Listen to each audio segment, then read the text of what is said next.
Hi everyone, hello. Today you will learn about the AC motors.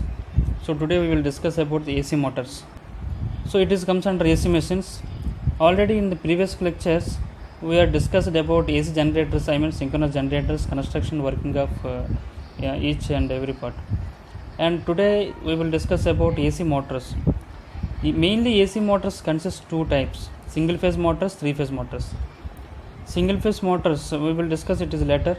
So today we will discuss about completely about three phase motors. Three phase motors again consists of two types: synchronous motors, asynchronous motors. So I will tell you now about synchronous motors and asynchronous motors. Okay, the main coming to the construction of synchronous motor, it is same as it is as a synchronous generator.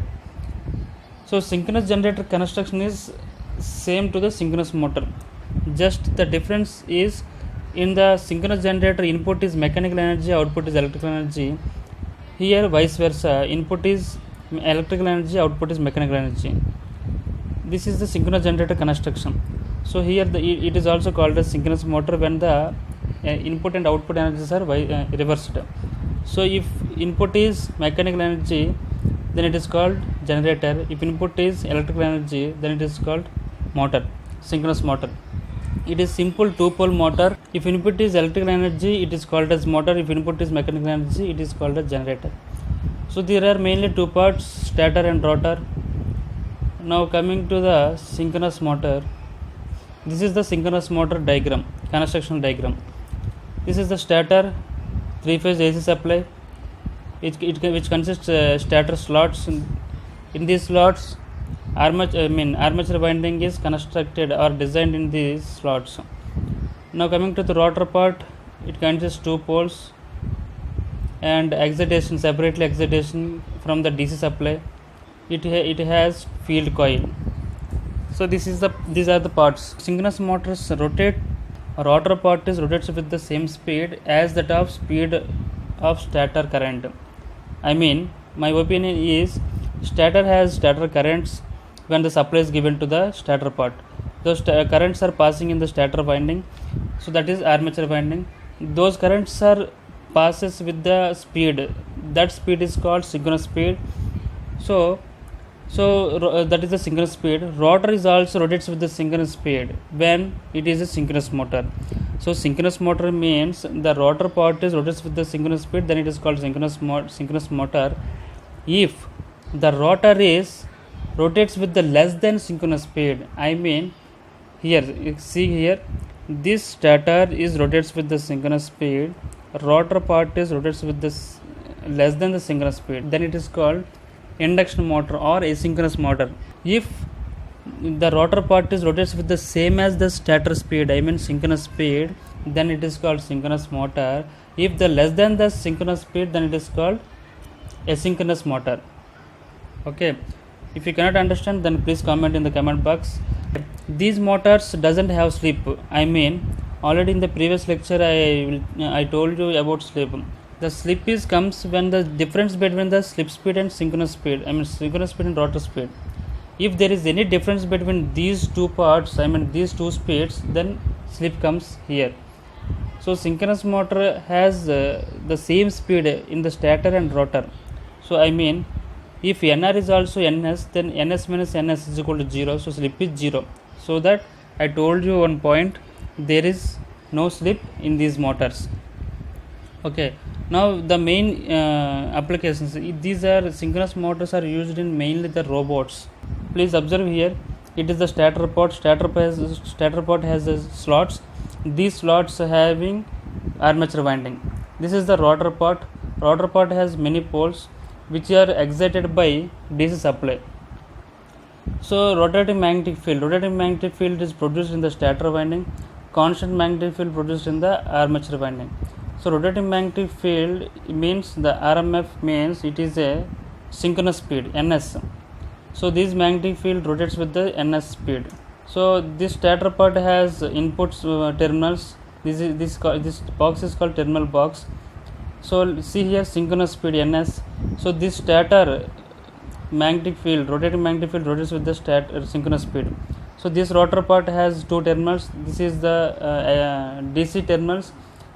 These two terminals are excited by DC supply, then creates constant magnetic field.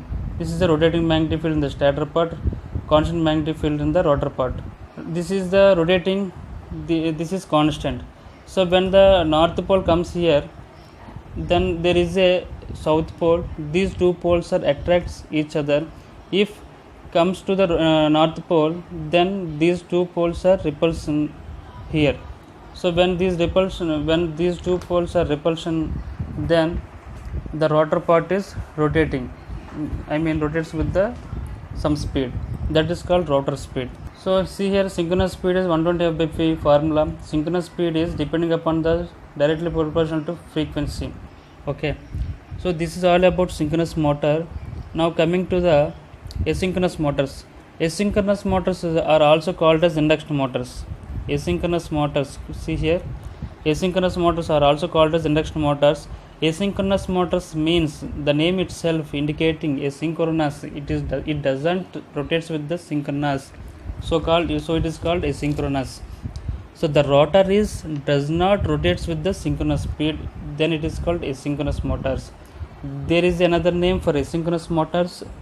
It means it is a induction motor.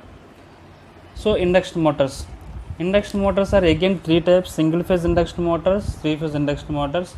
Now coming to the three phase induction motors, there are two types based on the rotor construction: squirrel cage induction motors, slip ring induction motors. So I will tell you about these two types in the next lecture. So now I will briefly explain about asynchronous motors.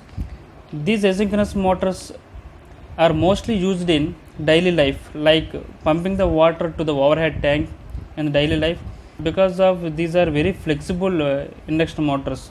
Induction motors are very flexible to use, and it matches the load demand also. So these are all called induction motors.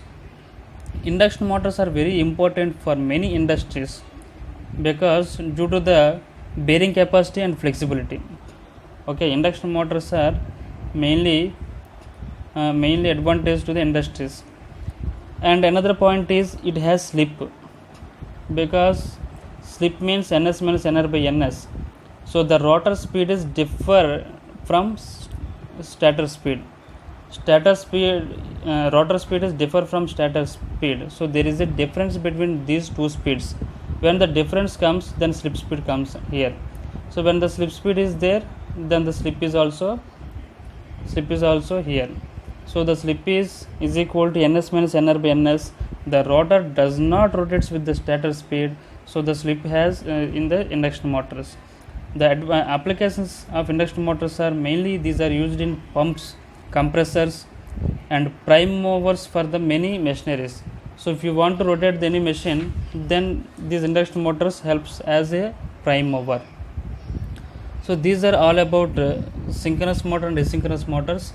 So construction is same for two machines, but small difference to the induction motors. Induction motors has same construction in stator part, but there is a small difference in rotor parts. Okay, I hope you understand this topic. If you have any doubts, please comment in the comment box. Thank you very much.